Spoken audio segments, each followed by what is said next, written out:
This is Harold. Hello. Harold has a hard time making decisions. I wasn't sure, so I bought everything. LTTstore.com. That's why Harold got the Surface Book 3. It's a laptop, it's a tablet, and it's as powerful as a desktop. Well, yes, but actually, no. The Surface Book has been promising to be the do-everything device since 2015, but the core of the design hasn't been updated since, well, 2015. And I'm just not sure if it still holds up 5 years later. Who do you think you are, Microsoft? Intel? And who do you think you are, Ting?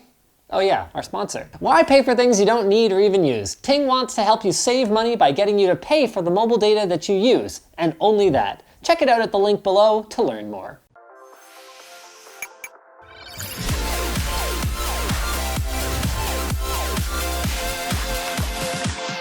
In 2015, I called this the first truly premium Windows machine, and it does have a lot still going for it.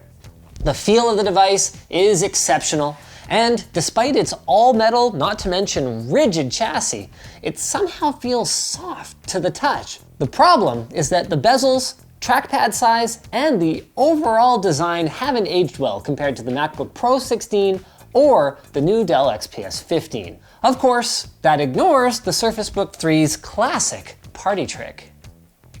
That never gets old. In theory, this is it. The best of both worlds. Need to quickly go and take some notes?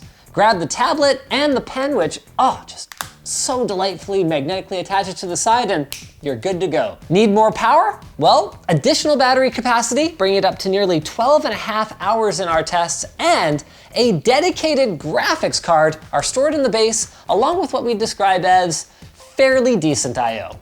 The dual USB Type-A's are welcome, although we do wish they would have done something about the incredibly poorly positioned headphone jack. One notable I/O improvement, though, is that the Surface dock accessory now supports dual 4K 60Hz displays, if you don't mind shelling out for that.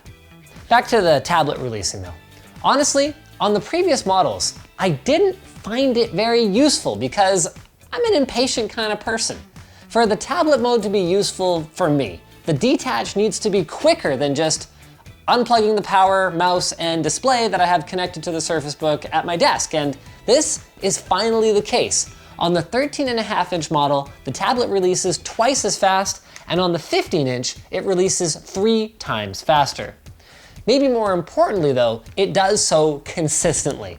Previously, you'd have to close down any apps that were using the dedicated GPU, whereas now, apps are automatically switched over to the integrated GPU without you having to think about it, for the most part. It's pretty slick. To really put the Surface Book 3's versatility to the test though, we came up with an idea. Alex, our laptop reviews editor, recently had an unfortunate failure in his desktop, and it's actually broken right now. So why don't he try replacing it with this for a bit? For the first part of his job, writing, the Surface Book 3 is exceptional. Both Microsoft's book and laptop products are equipped with the killer 1-2 punch productivity combo of an incredible keyboard and a 3x2 display that, back in 2015, Microsoft whooped the competition with. Since then though, Dell and HP have really improved their keyboards, and Apple has, well, they've really improved their keyboard. So the Surface Book is now an A+ keyboard in a crowded field of A or A+ keyboards instead of a clear winner. As for the display, the 3240 by 2160 resolution monitor is essentially a 4K display with the sides chopped off. And I gotta say, it still looks really sharp, and because it's a laptop and a tiny screen, I didn't miss the extra pixels at all. Now you are giving up the vivid colors and the perfect blacks of the OLED display options on some of its competitors, but you are gaining what is still the best touch and pen input available on Windows. Like, you can probably barely see it, but there's just a tiny bit of spring in the pen tip that gives it a really close to pen on paper feel, instead of, pen on glass, like what you get from HP or Dell's pens. Another area that Microsoft has lost ground compared to the competition though is the trackpad. When the Microsoft Precision Touchpad drivers were first introduced on the Surface Pro 2, they were a statement. They said, hey, hello guys, how have you still not managed to figure this out? Well, whatever, we did it for you, mic drop, out. It was the first time we'd used a Windows touchpad that was comparable to the precision and feel of Apple's offerings. Since then, Microsoft's precision drivers have become available on so many more devices, though, that Microsoft no longer has enhanced precision going for them. And despite having ample space to grow, the Surface Book still comes with a tasting menu-sized trackpad when I could get the full meal on the new XPS 15. Make sure that you're subscribed, by the way. We're going to have a full review of that coming soon. While we're on the topic of things that Microsoft made that was awesome just for everyone else to do it better, Windows Hello facial recognition. It is awesome. I love it. And it returns to the Surface Book 3. Right there, baby. But it's also now available on other devices in a super slim module, allowing for much smaller bezels. Where Microsoft is leading the competition, though, is in the inclusion of a 1080p webcam. That means that on video calls, you will actually look like a person instead of a smeary mess of pixels. Thank you, Microsoft. Now I have someone credible to point to when I yell at other laptop manufacturers about their crummy webcams. It really does look good, doesn't it? On to specs. The 13.5-inch and 15-inch models get up to GTX 1650 and 1660 Ti options respectively.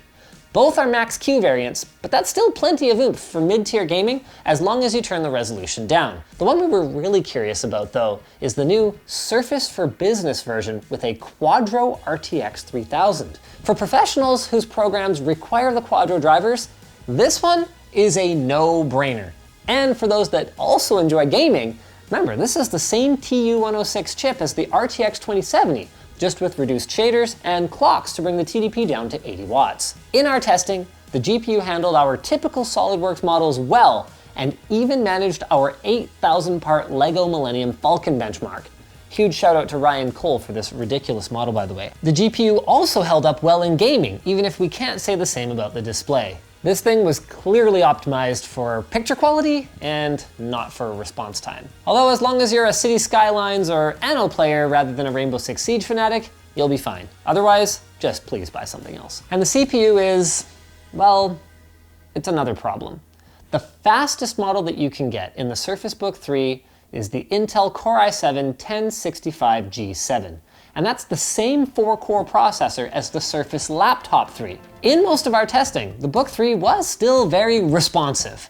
But as the competition is moving to 6 and even 8-core processors, the Surface Book 3 is left in the dust if you plan on rendering large video projects, exporting edited pictures, running simulations, or even just being careless with your multitasking and your junk running in the background. There are just much faster machines out there, not to mention the thermals.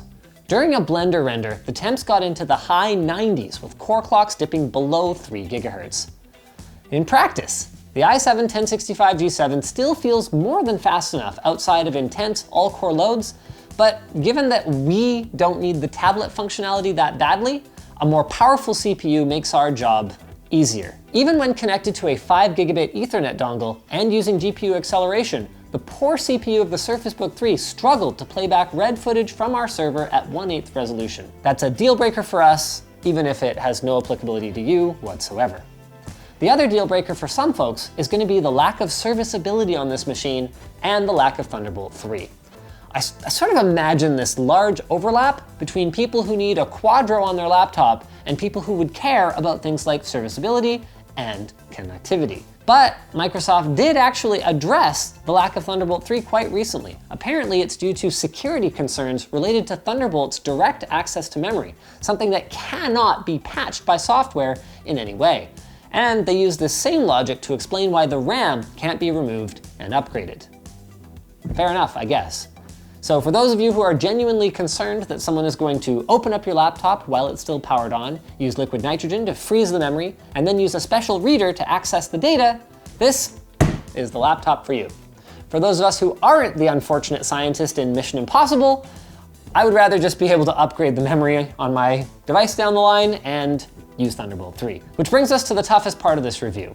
Do I recommend the Surface Book 3? Most of this time has been spent talking about how now, 5 years later, the competition has caught up to the Book 3, and clearly Microsoft needs to invest in a complete redesign in the coming years. But the 2020 Book 3 is still a compelling device for the right user. Someone, well, basically anyone who needs the tablet function.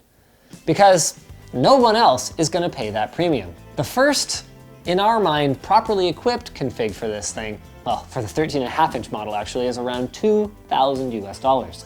And our Quadro equipped 15-inch, that weighs in at around $3,400. That's a tough pill to swallow. But at the same time, what else are you gonna get?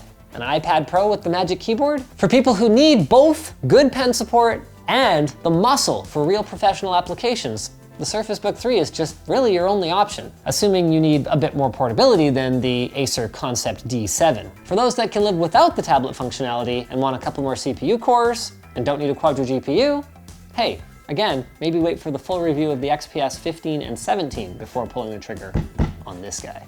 Speaking of pulling the trigger, I'm pulling the trigger on this Segway! Ting does mobile phone service differently. There's no contracts, no overage fees, and no carrier tricks. You just pay a fair price for the talk, text, and data that you use each month. It's especially great if you're stuck at home using Wi-Fi instead of your mobile data. Ting gives you complete control over your account. You can set alerts and caps for each device on your account to keep your usage in check, and they've got nationwide LTE coverage using T-Mobile, Sprint, and Verizon. That means great network coverage from coast to coast.